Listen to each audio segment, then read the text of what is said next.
Hi everyone, मैं रोहित सेमवाल। जैसे कि हम लोगों ने आपने लास्ट वीडियो हमारी देखी होगी, गवर्नमेंट ई मार्केट प्लेस पे हम लोगों ने एक चैनल स्टार्ट किया है जिसमें हम लोगों को गवर्नमेंट ई मार्केट प्लेस से रिलेटेड सारे जितने भी प्रॉब्लम्स आप लोग फेस करते हैं जेम पे कैटलॉग बनाने में, बिडिंग करने में, या डायरेक्ट L1 कंपैरेटिव बनाने में, या जेम से रिलेटेड आपको कोई भी प्रॉब्लम होती है उस पर हम लोग इस टॉपिक पे इस गवर्नमेंट ई मार्केट प्लेस से रिलेटेड हम लोग डिस्कस करेंगे। और आपके लिए रोज़ या हफ्ते में या जैसे जैसे आपको रिक्वायरमेंट हो वैसे आपके लिए वीडियो लेके आएंगे। कोई भी प्रॉब्लम आप फेस करते हैं, कोई भी आपको सोल्यूशन चाहिए जेम से रिलेटेड, हम लोग ट्राई करेंगे आपको हेल्प करने के लिए। और जैसे कि हमारा जो लास्ट वीडियो था वो जेम रजिस्ट्रेशन के ऊपर था, जिसमें हम लोगों ने बताया कि जेम पे फ्री रजिस्ट्रेशन कैसे किया जा सकता है। आगे हम लोग हर एक टॉपिक कवर करेंगे धीरे धीरे। आपको जो जो जेम पे फंक्शनैलिटीज़ हैं, जेम की टेंडर कैसे होना है, कैटलॉग कैसे बनना है, और मतलब कैसे अपना रीच बढ़ाया जा सकता है गवर्नमेंट डिपार्टमेंट्स में, कैसे ग्रो किया जाता है अपने बिजनेस को, तो हर एक टॉपिक पे हम लोग एक पर्टिकुलर वीडियो लेके आएंगे सर। तो आज का जो हमारा टॉपिक है दोस्तों वो हमारा है कि जेम पे कैसे हम लोग कैटलॉग बना सकते हैं। कैटलॉग बनाने के जेम पे दो ऑप्शन होते हैं, एक आप खुद से नया प्रोडक्ट आपको अपलोड करना होता है और एक होता है कॉपी करना, क्लोन करना जिसे बोलते हैं। तो जेम क्या है सर? जेम एक सॉफ्टवेयर है। तो सॉफ्टवेयर कैसे वर्क करता है जेम पे काम करने के लिए उसको समझना बहुत ज़रूरी है। लोग क्या करते हैं, डायरेक्टली जेम पे कोशिश करते हैं बिना उसको जेम को जाने कि कैसे वर्क करता है। डायरेक्टली वो सोचते हैं कि हम लोग सब कुछ कर लें। तो वो सब चीज़ें करने से पहले आपको ये समझना बहुत ज़रूरी है कि जेम है क्या। जेम एक सॉफ्टवेयर है, जेम के किस बेसिक्स पे काम करता है, जेम किस टेक्निकल पैरामीटर्स पे बनाया गया है, वो समझना बहुत ज़रूरी है। तो मैं बात करूँ कि कैटलॉग मैनेजमेंट की जब हम बात करते हैं, जो हमारा आज का टॉपिक है कि हम प्रोडक्ट कैसे अपलोड कर सकते हैं, कैसे क्लोन कर सकते हैं, कैसे कॉपी कर सकते हैं, पेयर कर सकते हैं, तो वो हम आज की वीडियो में सीखेंगे सर। तो जेम पे कैटलॉग बनाने के लिए जेम पे क्या है कि जितने भी प्रोडक्ट्स हैं वो ऑलरेडी जेम ने 4 कैटेगरियों में डिवाइड कर रखे हैं। Quadrant 1, quadrant 2, quadrant 3, quadrant 4। Gem ने ऑलरेडी ये क्लासिफिकेशन 4 क्लासिफिकेशन कर रखी है, जिसमें कि सारे प्रोडक्ट्स को क्लासीफाई किया गया है इन 4 क्वाड्रेंट्स में। तो अब ये 4 क्वाड्रेंट क्या होते हैं आइए वो समझ लेते हैं। क्वाड्रेंट 1 में क्या है, बेसिकली इन क्वाड्रेंट्स को बनाने का जो मोटिव है, क्वाड्रेंट्स के पीछे का जो मतलब मैं छोटे शॉर्ट में आपको बता देता हूँ कि इसमें बेसिकली होता क्या है। इसमें कैटलॉग बनाने के राइट्स डिसाइड करे गए हैं कि कौन कैटलॉग बना सकता है। जैसे आप जानते हैं कि जेम पे 2 तरीके की प्रोफाइल बनती है, एक OEM प्रोफाइल बनती है और एक रीसेलर प्रोफाइल बनती है। तो ऐसी में इसमें कैटलॉग बनाने के राइट्स दिए गए हैं। तो बात वापस आते हैं क्वाड्रेंट्स पे। तो क्वाड्रेंट 1 में जो कैटलॉग बनाने के जो राइट्स हैं वो OEM के पास है। रीसेलर उसमें कैटलॉग नहीं प्रिपेयर कर सकता है और रीसेलर उसमें अलाउड ही नहीं है उस कैटेगरी में वर्क करने के लिए। जिसमें कि जो मैं एग्जांपल देता हूँ, जैसे कोई कौन कौन से प्रोडक्ट उसमें आते हैं। जैसे आपका सीमेंट क्वाड्रेंट 1 कैटेगरी में आता है। जो बड़े बड़े प्रोडक्ट्स हैं, light motor vehicle, car, buses, trucks वगैरह, ये सारे जो प्रोडक्ट हैं ये आपके क्वाड्रेंट 1 में आते हैं। फिर आती है क्वाड्रेंट 2 कैटेगरी। क्वाड्रेंट 2 कैटेगरी में क्या है, अगेन जो कैटलॉग बनाने के राइट्स हैं वो OEM के पास है। बट क्वाड्रेंट 2 कैटेगरी में OEM क्या कर सकता है, अपने रीसेलर को एक ऑथराइजेशन दे सकता है, ताकि वो फिर रीसेलर एक ऑथराइज कोड देगा, रीसेलर उसे अपनी प्रोफाइल में वैलिडेट करेगा। फिर वो जो OEM ने कैटलॉग बनाया है उसको वो कॉपी कर सकता है, पेयर कर सकता है और प्राइस अप डाउन कर सकता है। ठीक है, तो ये क्वाड्रेंट 2 कैटेगरी है जिसमें आपको अपने रीसेलर के ऊपर आप डिपेंड, OEM के आप डिपेंड रहते हैं। OEM आपको जब आपको कोड देगा उसके बाद ही आप कैटलॉग बना सकते हैं। तो इसमें जो प्रोडक्ट्स आते हैं दोस्तों, इसमें मोस्टली वाइट गुड्स हो गए या बड़ी बड़ी कंपनीज़ हैं। जैसे आपके मैं बात करूँ LG, सैमसंग के जो वाइट गुड्स हैं, desktop, laptop, TV, air conditioner, ये सारे जो प्रोडक्ट्स हैं, ऐसे कुछ प्रोडक्ट्स ये क्वाड्रेंट 2 कैटेगरी में आते हैं। फिर आता है क्वाड्रेंट 3। क्वाड्रेंट 3 में क्या है कि इसमें जो कैटलॉग OEM और रीसेलर दोनों ही बना सकते हैं, पर इसमें एक कंडीशन एप्लीकेबल होती है। रीसेलर तभी तक कैटलॉग प्रिपेयर कर सकता है जब तक उसका OEM अवेलेबल नहीं है। मतलब कैटलॉग प्रिपेयर करने से मेरे बोलने का मतलब है कि स्क्रैच से प्रोडक्ट अपलोड करना। रीसेलर पेयरिंग, क्लोनिंग वगैरह वो एक अलग चीज़ है। मतलब कैटलॉग का नया प्रोडक्ट आपको कोई चढ़ाना है तो वो कौन चढ़ा सकता है, कौन अपलोड कर सकता है, वो इन क्वाड्रेंट्स में बेसिकली डिसाइड किया गया है। तो क्वाड्रेंट 3 कैटेगरी में क्या होता है कि जब तक आपका दोनों ही OEM और रीसेलर दोनों ही कैटलॉग प्रिपेयर कर सकते हैं। बट अगर आपका OEM एक बार जेम पे आ गया तो आपको अगेन अपने OEM से ऑथराइजेशन लेना पड़ेगा, उसके बाद ही आप कैटलॉग प्रिपेयर कर सकते हैं सर। तो उसमें जो क्वाड्रेंट 3 के जो मोस्टली प्रोडक्ट्स आते हैं, जैसे फर्नीचर कैटेगरी हो गया, स्टेशनरी के कुछ आइटम्स हो गए, ये नॉर्मल हमारे जो गुड्स होते हैं वैसे रैक्स वगैरह, ये सब क्वाड्रेंट 3 में आते हैं नॉर्मली। फिर आती है क्वाड्रेंट 4 कैटेगरी। क्वाड्रेंट 4 कैटेगरी में किसी भी ऑथराइजेशन की ज़रूरत नहीं होती है, किसी भी ओईएम से परमिशन लेने की ज़रूरत नहीं है, उसे कोई भी कर सकता है। उसके लिए मतलब क्वाड्रेंट 4 कैटेगरी में मतलब जो मोस्ट ऑफ द आइटम्स आते हैं, जैसे क्लीनिंग आइटम्स हो गया, स्टेशनरी के कुछ आइटम्स हो गए, वेलफिट स्पेयर्स वाली कैटेगरी के कुछ आइटम्स हो गए, जहाँ पे आपको किसी से परमिशन लेने की ज़रूरत नहीं है, किसी से ऑथराइजेशन लेने की ज़रूरत नहीं है, वो आप डायरेक्टली कर सकते हैं। अब बहुत सारे लोगों का ये क्वेश्चन रहता है कि सर हम मार्केट से प्रोडक्ट क्लोन करते हैं, पेयर करते हैं, बट हमारा एडमिन क्लियरेंस में चला जाता है, ओईएम क्लियरेंस में चला जाता है, वो पब्लिश नहीं होता है। तो हम आज की वीडियो में सर यही सीखेंगे कि मतलब कौन से प्रोडक्ट आप पब्लिश कर सकते हो, कौन से आप क्लोन कर सकते हो, कौन से नहीं कर सकते हो, और कैसे इन क्वाड्रेंटों को आइडेंटिफाई किया जा सकता है कि कौन सा प्रोडक्ट कौन से क्वाड्रेंट में आ रहा है। आइए हम आज की वीडियो में सीखते हैं। तो स्टार्ट करते हैं अपनी हमारी आज की वीडियो कि कैसे हम क्लोन पेयर मार्केट से हम कैसे प्रोडक्ट कर सकते हैं। तो फ्रेंड्स मैंने लॉगिन कर लिया है अपने जेम प्रोफाइल में। और अब हम लोग सीखेंगे कि कैसे हम प्रोडक्ट्स को आइडेंटिफाई कर सकते हैं कि कौन से क्वाड्रेंट में वो फॉल कर रहे हैं, क्वाड्रेंट 1 में है, 2 में है, 3 में है या 4 में है। तो एक एक करके लिए मैं ट्राई करूंगा, एक एक मतलब प्रोडक्ट आपको दिखाया जाए कि कौन से प्रोडक्ट क्वाड्रेंट कैसे आइडेंटिफाई होंगे। ठीक है।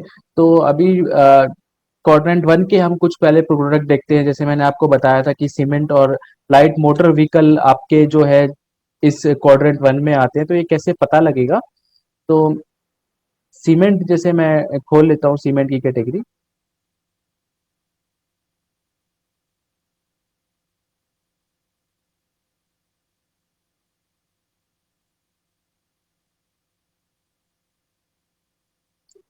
ये सीमेंट की कैटेगरी है सर। इसमें आप देखेंगे कि मतलब आ, किसी में भी मतलब आपको देखेंगे कहीं पे सारे जो भी प्रोडक्ट्स हैं अपलोड जो कर रखे हैं वो सारे ओईएम ने कर रखे हैं। मतलब आपको कोई भी रीसेलर आपको यहाँ पे नहीं दिखेगा। आप किसी भी रीसेलर का आप प्रोडक्ट नहीं देख पाएंगे यहाँ पे कि यहाँ पे किसी रीसेलर ने मतलब अपलोड कर रखा हो या पेयर कर रखा हो। ये देखिए,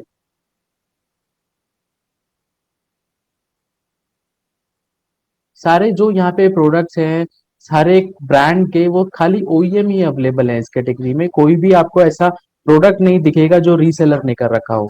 और इसमें ना ही मतलब कैसे पता लगेगा आपको कि कौन से, देखिए यहाँ पे सेल दिस आइटम का ऑप्शन नहीं आ रहा है। जिस प्रोडक्ट में लॉगिन करने के बाद यहाँ पे सेल दिस आइटम का ऑप्शन नहीं आता है तो वो आप समझिए वो क्वाड्रेंट 1 या फिर क्वाड्रेंट 2 में है सर। ये ट्रिक है इसको आइडेंटिफाई करने की कि कैस कौन सा जो प्रोडक्ट है वो क्वाड्रेंट 1 में है या क्वाड्रेंट 2 में है।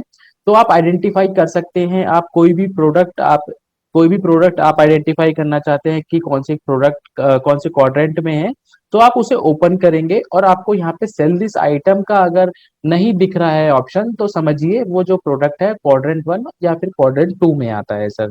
ठीक है। तो ये वाली जो हमारी कैटेगरी है ये क्वाड्रेंट 1 में है, जिसमें आप देख रहे हैं कि कोई भी रीसेलर अलाउड नहीं है। जैसे कि मैंने आपको बताया था पहले हमारे वीडियो में कि जिस कैटेगरी में रीसेलर्स अलाउड नहीं है, खाली ओईएम्स ही अलाउड है, तो वो क्वाड्रेंट 1 में है। अब बात करते हैं कि क्वाड्रेंट टू कैटेगरी में कैसे पता लगेगा। तो मैं एग्जांपल के लिए लैपटॉप की कैटेगरी खोल लेता हूँ। ये लैपटॉप की मैंने कैटेगरी खोल ली तो आप यहाँ पे प्रोडक्ट देखेंगे, आप बोलेंगे कि सर यहाँ पे तो दोबारा से जो भी प्रोडक्ट्स हैं सारे ओईएम ने ही अपलोड कर रखे हैं। तो इसमें आप नीचे देखेंगे, स्क्रॉल करेंगे या आगे देखेंगे तो कुछ प्रोडक्ट्स आपको रीसेलर्स के थ्रू भी मिलेंगे। ये देख रहे हैं आप, ओईएम है, रीसेलर है, अगेन सोल्ड बाय रीसेलर है। तो ये क्वाड्रेंट 2 कैटेगरी है। ये क्वाड्रेंट 2 कैटेगरी है जिसमें रीसेलर्स और ओईएम दोनों ही अलाउड होते हैं।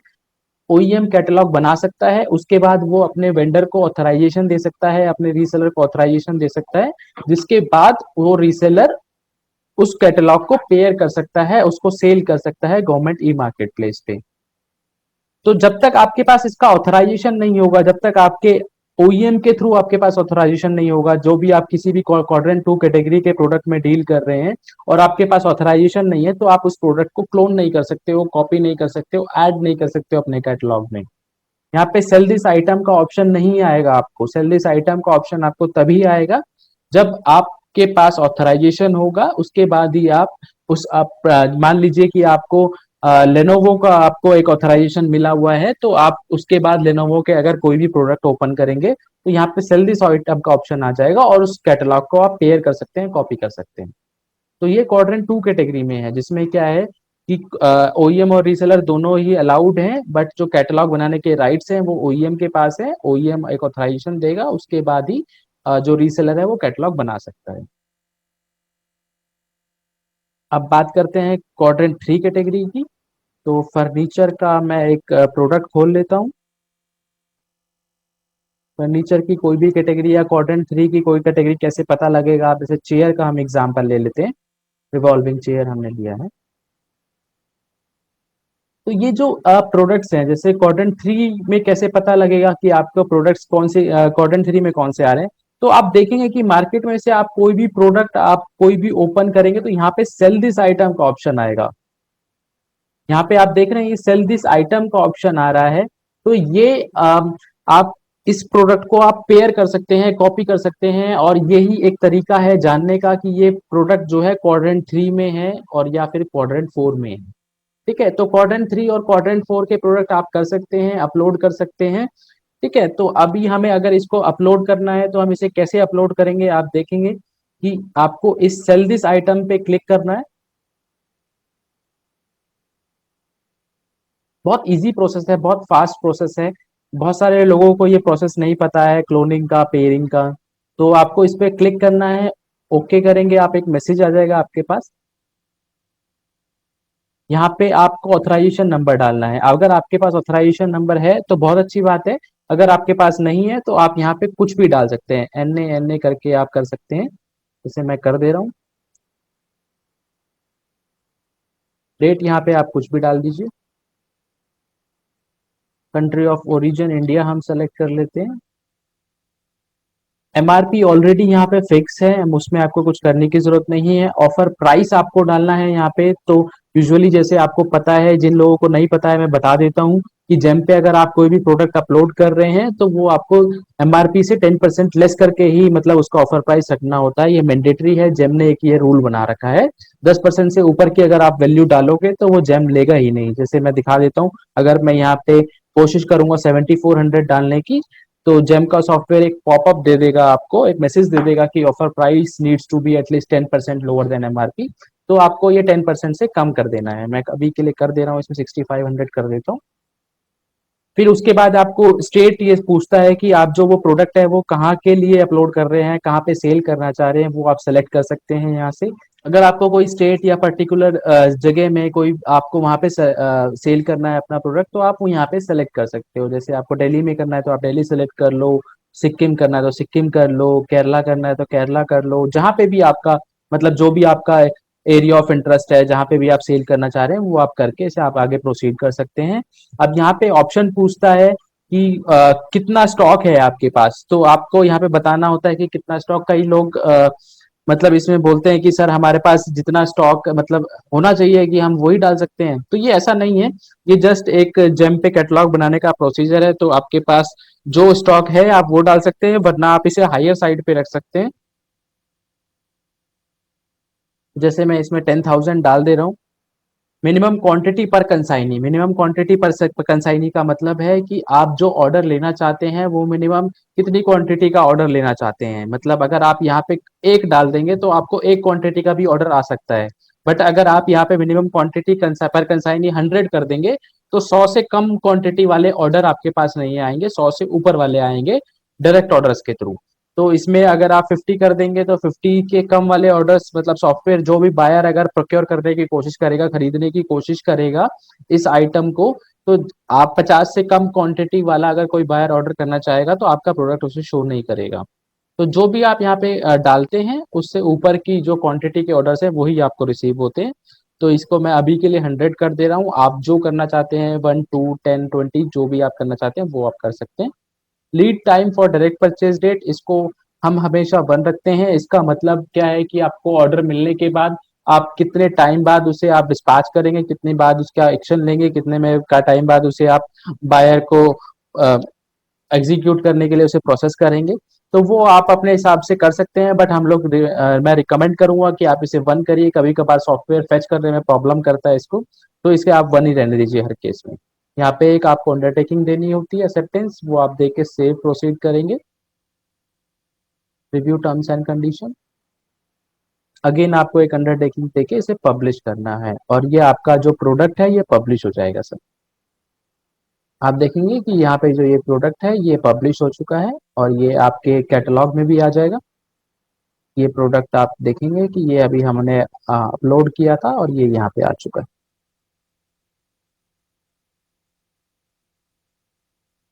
ये प्रोडक्ट हम लोग अपलोड कर चुके हैं। तो ये आप कईयों का ये रहता है कि सर हमने तो 6500 में अपलोड किया था, ये 4600 क्यों प्राइस दिखा रहा है? क्योंकि इसका आंसर ये है कि इस प्रोडक्ट को मार्केट में बहुत सारे सेलर्स ने इसे पेयर कर रखा है, क्लोन कर रखा है। तो ये किसी और सेलर का प्राइस है जिसने 4600 कर रखा है। ये हो सकता है किसी पर्टिकुलर स्टेट के लिए हो, या फिर जहाँ पे आप कर रहे हो वहां के लिए ना हो, या हो सकता है वहां के लिए भी हो।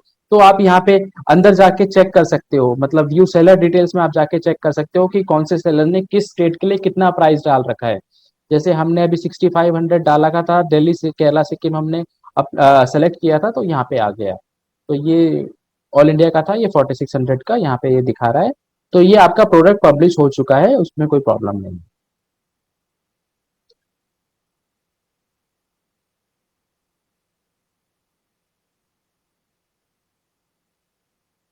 अब बात करते हैं हम, मतलब एक क्वेश्चन लोगों को, जैसे हमने बात करा था कि लोगों को ये प्रॉब्लम रहती है कि सर हमारे प्रोडक्ट्स एडमिन क्लियरेंस में चले जाते हैं या अपलोड नहीं हो पाते हैं, या वेटिंग फॉर एडमिन क्लियरेंस में चले जाते हैं। तो वो क्यों होते हैं वो मैं बता देता हूँ। जैसे हमने ये रिवॉल्विंग चेयर वाली कैटेगरी में अभी एक प्रोडक्ट अपलोड किया, तो अभी हमने आपने पता लग गया, आपको आइडेंटिफाई आप कर सकते हो कि कौन सा प्रोडक्ट क्वाड्रेंट 1 में है, क्वाड्रेंट 2 में है, ये आपको पता लग गया। अब आपको ये कैसे पता लगाना है कि कौन सा प्रोडक्ट आप कर सकते हो कौन सा नहीं कर सकते हो, उसके लिए मैं आपको बता देता हूँ क्या ट्रिक है।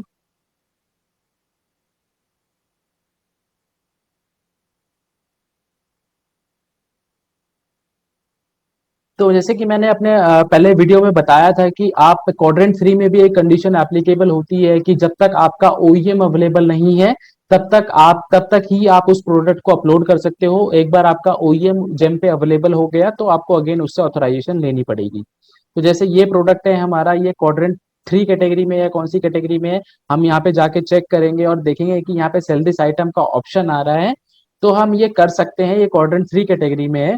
बट अगेन कुछ क्वाड्रेंट 3 के प्रोडक्ट्स जो हैं वो एडमिन क्लियरेंस में चले जाते हैं, वेटिंग फॉर ओईएम क्लियरेंस के लिए चले जाते हैं। तो वो इसलिए जाते हैं क्योंकि उस प्रोडक्ट का जो ओईएम पैनल है, जो उसका ओईएम है वो जेम पे अवेलेबल है, उन्होंने ओईएम पैनल ले रखा है। तो जब तक आप उनसे ऑथराइजेशन नहीं लेंगे तब तक वो आपका प्रोडक्ट अपलोड नहीं होगा। वो आप कैसे आइडेंटिफाई कर सकते हैं?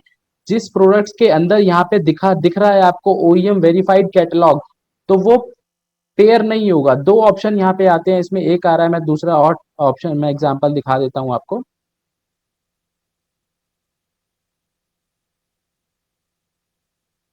जैसे ये प्रोडक्ट है sir, reseller not verified bye OEM, catalogue verified bye verified catalogue, OEM verified catalogue. तो इन दोनों कंडीशन में से अगर एक भी चीज आपकी अगर वेरीफाइड होंगी तो चांसेस हैं कि वो वाला प्रोडक्ट आपका पेयर नहीं होगा, उसे आप अपलोड नहीं कर सकते हो अपने कैटलॉग में। जिस प्रोडक्ट के अंदर ये दोनों चीजें नॉट वेरीफाइड होंगी तो वो आप इजीली पेयर कर सकते हो, कॉपी कर सकते हो। जैसे इसमें आपने ये देखा कि इसमें भी अगेन ओईएम वेरीफाइड कैटलॉग है, तो इसे आप अगर आप पेयर करेंगे या कॉपी करेंगे या पब्लिश करने की कोशिश करेंगे तो ये आपका अपलोड नहीं होगा।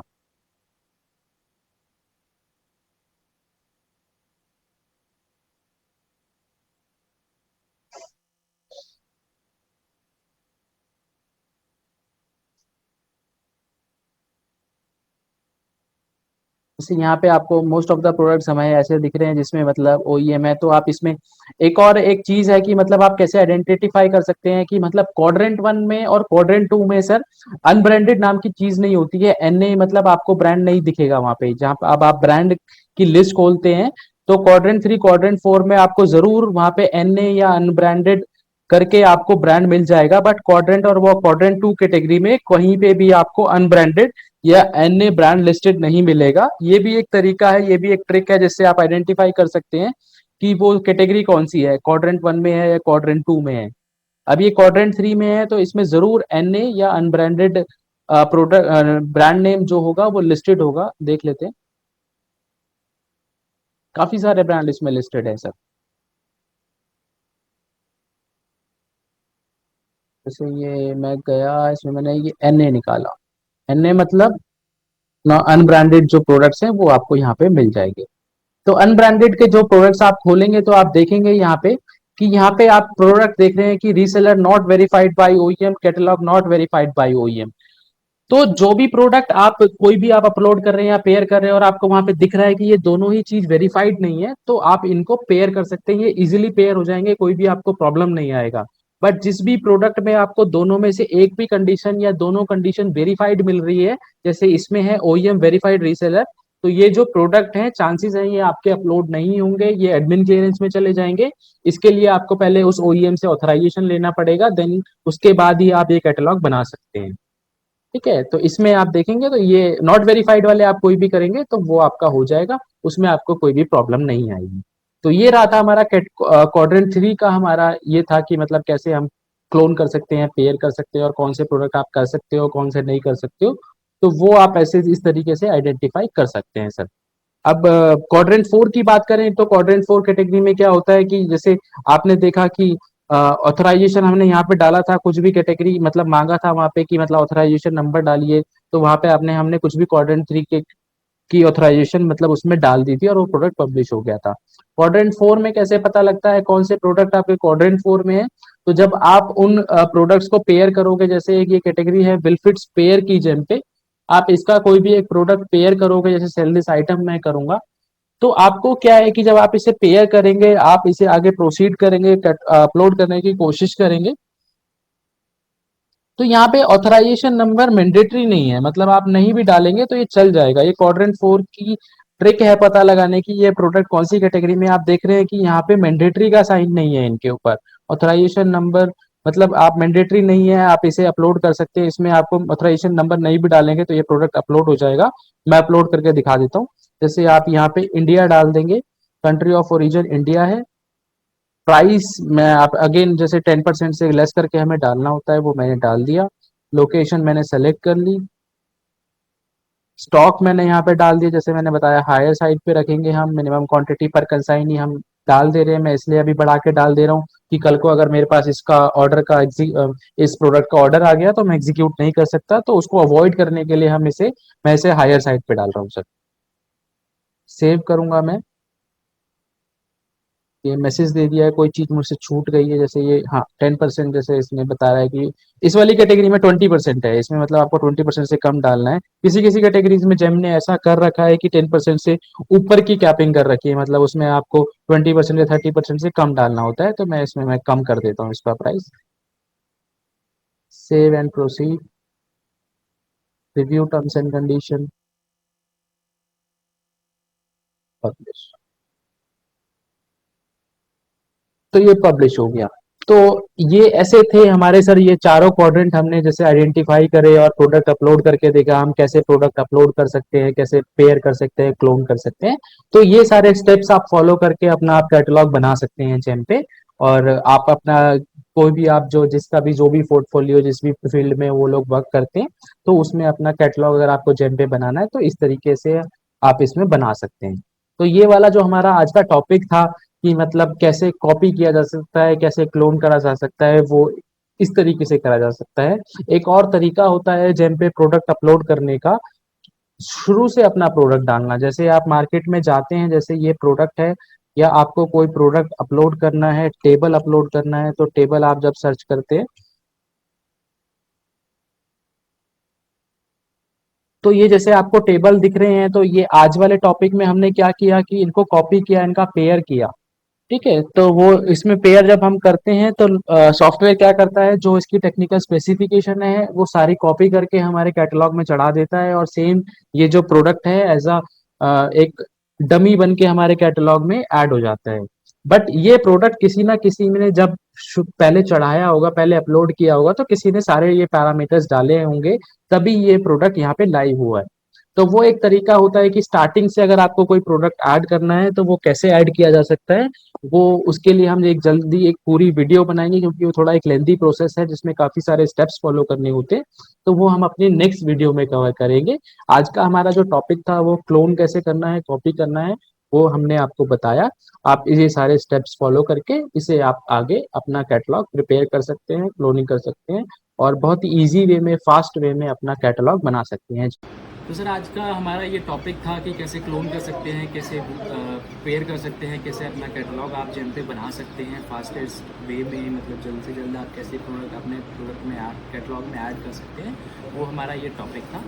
और कई लोगों को ये डाउट्स रहते हैं कि सर जो क्वाड्रेंट 2 के जो प्रोडक्ट्स हैं उनके लिए हमें ऑथराइजेशन लेना है, तो हम कहाँ से ले सकते हैं, कौन हमें ऑथराइजेशन देगा। तो सर इसमें आपको मतलब किसी की भी बातों में आने की ज़रूरत नहीं है। आपको जो ऑथराइजेशन मिल सकता है वो खाली आपको OEM दे सकता है। जो भी प्रोडक्ट का आप ऐड करना चाह रहे हैं, जो भी प्रोडक्ट अपने आप कैटलॉग में ऐड करना चाह रहे हैं, तो उसका जो ऑथराइजेशन है उसका खाली OEM दे सकता है। ओरिजिनल इक्विपमेंट मैन्युफैक्चरर ही आपको ऑथराइजेशन दे सकता है। कोई भी डिस्ट्रीब्यूटर, कोई भी दूसरा सेलर जो जेम पे अवेलेबल है या जेम पे काम कर रहा है उस कंपनी का, तो वो नहीं दे सकता है आपको। जैसे सैमसंग है, अगर आप सैमसंग का फ़ोन बेचना चाह रहे हो और सैमसंग का फ़ोन का आपको कैटलॉग बनाना है, तो जो उसका ऑथराइजेशन है वो खाली आपको सैमसंग दे सकती है। कोई दूसरा उसका रीसेलर या कोई उसका पार्टनर या कोई डिस्ट्रीब्यूटर उसका ऑथराइजेशन आपको नहीं दे सकता है। तो यही सारी कंडीशन आपके हर एक प्रोडक्ट पे एप्लीकेबल होती है क्वाड्रेंट 2 कैटेगरी में। जब आपको उनको सेल करना है तो उसका जो ऑथराइजेशन है वो उसके रिस्पेक्टिव OEM से ही ले सकते हो आप। कोई दूसरा बंदा आपको ना वो खुद ऑथराइज्ड है आपको रीसेलर मतलब ऑथराइजेशन देने के लिए, ना ही वो आपको दे सकता है। क्योंकि ये सारी पूरी एक्टिविटी क्या होती है, OEM पैनल से होती है। जो OEM पैनल से OEM अपने कोड पे एक कोड वैलिडेट करके देता है अपने OEM पैनल से, उसको आपको रीसेलर पैनल में आपको लगाना होता है, तब आप कैटलॉग बना सकते हैं। तो इस तरीके की वीडियोस हम सर आपके लिए लाते रहेंगे। आपसे मैं रिक्वेस्ट करूंगा कि अगर आपका कोई भी सजेशन है, कोई भी फीडबैक है, या आप कोई ऐसा टॉपिक है जिसके बारे में आप चाहते हैं कि हम पहले वीडियो लेके आए हैं, जिसके रिलेटेड आप प्रॉब्लम फेस कर रहे हैं जेम पे, तो मोस्ट वेलकम है आप लोगों का। आप शेयर करिए, कमेंट करके आप हमें बताइए कि किस टॉपिक पे हमें बनाना चाहिए या हमें क्या सुधार करना चाहिए, कैसे हम वीडियो और अच्छी बना सकते हैं, कैसे आपके लिए एक और ज़्यादा इन्फॉर्मेशन हम आपको दे सकें। वो आपका कभी भी आप फीडबैक दे सकते हैं, कभी भी अपना सजेशन दे सकते हैं। हम ट्राई करेंगे उसे इम्प्लीमेंट करने के लिए और जल्द से जल्द उस चीज़ को इम्प्रूव करने के लिए। तो ऐसे ही इस तरीके की और भी इन्फॉर्मेटिव वीडियोस हम आपके लिए बनाते रहेंगे। जेम से रिलेटेड हर एक टॉपिक पे, टेंडरिंग से रिलेटेड हर एक टॉपिक पे, आपको कहीं भी किसी भी टेंडरिंग से रिलेटेड कोई भी प्रॉब्लम है, किसी भी तरीके का आपको हेल्प चाहिए, तो आप हमें कमेंट करके बताइए, हम उस पर वीडियो बनाएंगे। और ये हमारा आज का वीडियो था। जैसे ही जो बहुत जल्दी ही हम आपके लिए नई वीडियो लेके आएंगे नए टॉपिक पे, और ऐसे ही नई वीडियोस आपको जल्द से जल्द पहुंचती रहे। आप उसके लिए हमारा चैनल सब्सक्राइब करिएगा, ताकि जल्द से जल्द हम आपके पास अपनी ऐसी इन्फॉर्मेटिव वीडियोस पहुंचा सकें। Sir thank you so much.